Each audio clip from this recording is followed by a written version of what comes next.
Welcome to this week's episode of the Jewish Diaspora Report. On this week's episode, we look into how the Jewish people cannot talk about their own history. Let's get started.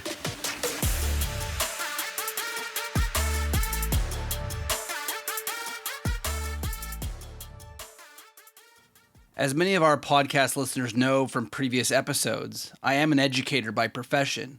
The month of May, according to my school board, is Jewish Heritage Month. This month has been established by school boards to educate young people about the history of the Jewish people, who they are, how they got here, and what contributions they've made to our communities, countries, and the world. I have, by somewhat default, and partially because of my knowledge and passion for Jewish history, been chosen to find and create resources for the mostly non-Jewish students at my school.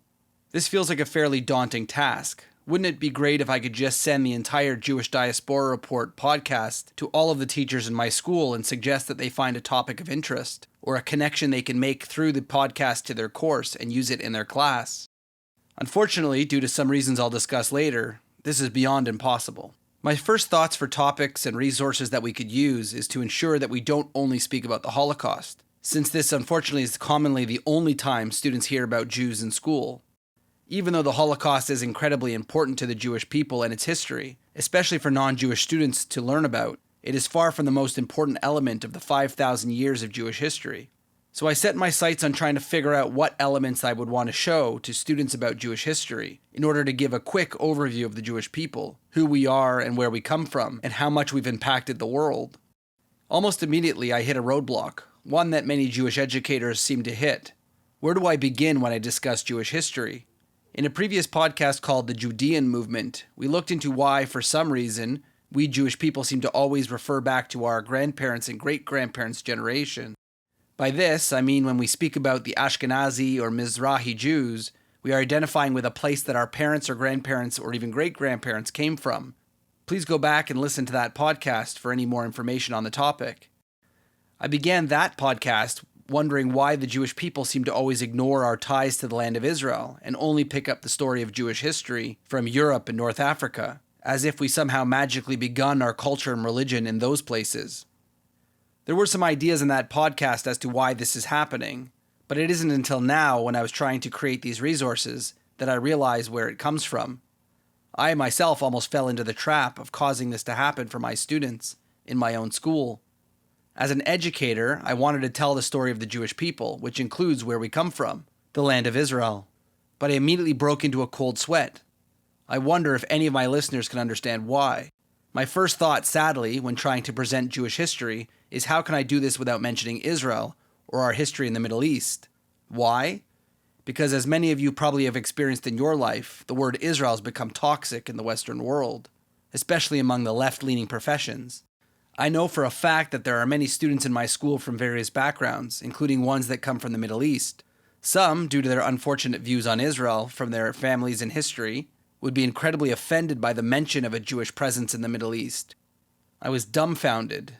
No wonder most Jewish kids in the West have no connection to their ancestral homeland, because, unless they go to a Jewish school, they have probably never heard of Israel and its ties to the Jewish people, because it's a taboo topic in Western public education. I wonder, do any other teachers or people have to worry about this issue when they discuss their history? Do African teachers have to hide the fact that their ancestors came from Africa? Do people from the Caribbean or South America have to hide the fact that their people came from that region of the world? It dawned on me that the Jewish people are the very few that have to hide their history in order to not risk being offensive to other people. Even somewhat controversial histories like First Nations or Taiwanese people have happily spoken about their histories without worrying about offending people. Those people who may disagree with the exact history or the slant in which they speak it. But the Jewish people are not able to speak about Israel and their history without being, quote-unquote, controversial. I guess this stems from the slow deterioration of the Jewish minority status among Western society, especially among the left. The education profession, from a macro level, tends to lean to the left, and has adopted many leftist views, including the hate of Israel and the intentional blindness towards anti-Semitism. There's a push in education for all students to be represented in their school and to be able to feel safe to be themselves, apparently unless that representation offends someone else. Then, you need to hide who you are and what you believe. Why is it that Jewish existence is so insulting to others? It may be quicker to think about groups who don't get offended by Jewish history, but let's see who we're up against. First and most obvious would be those who hold anti-Semitic ideas. I'm sure that there are many people out there who would be offended by the Jews even having a Heritage Month of their own. You will get those who say something like, "What do they need their own month for?" and suggest that it's part of some sort of Jewish control of education, brainwashing their children. Their opposition to learning about Jewish history is obvious. The irony is, if they actually receive the education about the Jewish people, who they are, what they have offered to the world, along with how inaccurate the typical conspiracy theories are, maybe they wouldn't even be anti-Semitic. People on the left, or leftists, are also another group that we have to deal with. They may be insulted by the mere mention of Israel. If you've ever witnessed their anti-Israel hate, they often refuse to accept that Israel is even a country and refer to it as Palestine, a name that actually has never really existed. There was the Roman region of Syria-Palestina and the British region known as the Mandate of Palestine. Neither really had a people or a unique culture or even a non-colonial leadership at the time. Even though this history is as clear as it can be, the left hates accepting that Israel was a thing and that Israel is now a thing again. The left today prefers to cheer on the underdog and the most persecuted minorities. Unfortunately, the Jews are no longer seen as a persecuted minority due to their blindness about anti-Semitism. And therefore, Israel's existence now is oppressing the Palestinian people, the more minority of the two people. So since the left believes that Israel is an oppressor, celebrating the Jewish people, who are also apparently a colonial oppressor, is totally off limits in a public school. To the educational institutions, this is likely no different than a British student celebrating the history of colonizing North America and what they did to the First Nations. As a teacher, you cannot be seen as pushing pro-Jewish messages that support a Jewish state without fear of being accused of hating Palestinians, as if you cannot be supportive of the Jewish state without hating the Palestinian people as a whole. The left and their hate towards the Jewish people has always been the cause for one of the biggest issues of whitewashing, literally. The left likes to pretend that all Jews throughout history are white, aka European. We've discussed this issue many times on this podcast, especially during our earlier episode, Anne Frank's Jewish Privilege. The attempt to portray Jews as white supports their idea that the Jews are not Middle Eastern, and how they have no claim to the land in the Middle East, historically or currently. The left's censorship of education ensures that young people do not realize that Jewish people come in all colors and backgrounds. They completely ignore Sephardi, Mizrahi, and Black Jews because it does not fit their attempt to remove the minority status from the Jewish people. So we definitely should stick to the European stories from the Middle Ages only. The next group I'll try not to make any assumptions about.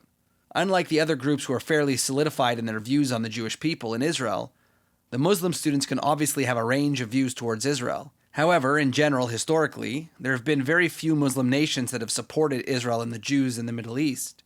Many Muslim nations, even if they mistreat Palestinian people themselves, have taken on the Palestinian cause in Israel in order to use it as a weapon for promoting anti-Semitism. It is very much a part of their government policies and educational systems. We shouldn't be surprised then if people who come from these countries hold strong views that have been taught to them over the years. Typically, these views may change over generations once the family has left that educational system, although family culture can be a difficult thing to break, especially if Western public schools are unwilling to speak about the truth and the historical events to educate students on Jewish history, leaving only the home culture to teach students about where Jews come from.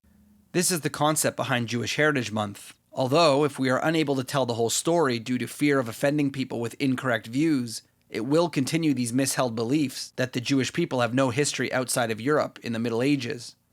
The last group that I'll mention are the Christians, not because many of them are actively disliking Jews or Jewish history, even if some are actually taught that the Jewish people are the ones who killed Jesus. This, by the way, is historically untrue. Many Christians who actively dislike Jews would fall into the anti-Semitic category.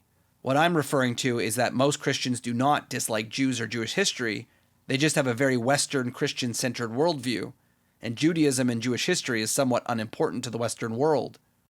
What all these groups seem to have in common is the fact that none of them really care to hear about Jewish history that includes Israel, the Jews' ancestral homeland.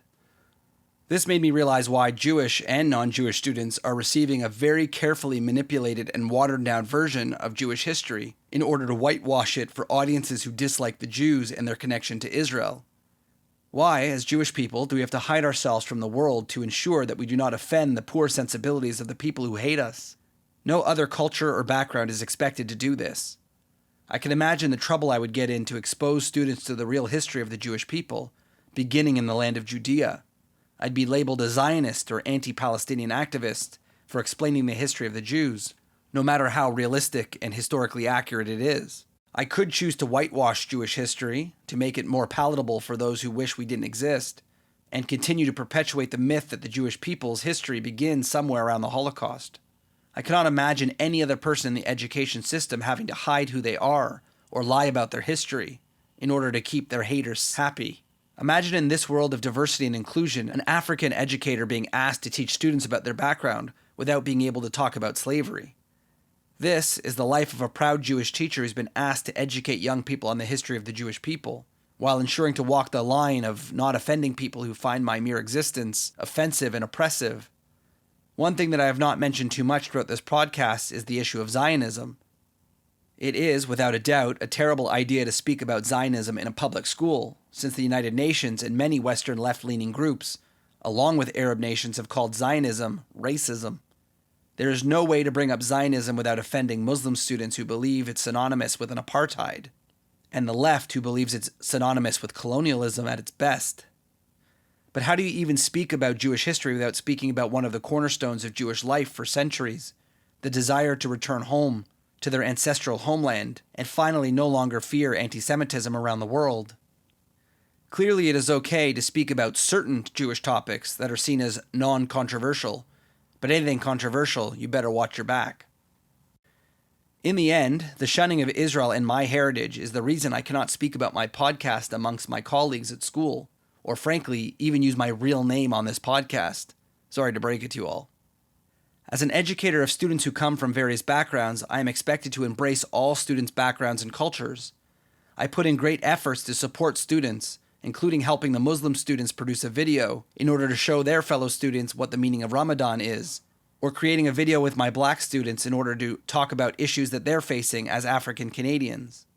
Yet for me, I can't support myself, Jewish teachers, or our small Jewish community in our school by presenting Jewish history to our students. Because as much as the school board has set aside a month for Jewish heritage, clearly we cannot talk about Jewish history, at least the one that isn't manipulated or censored to make our haters happy.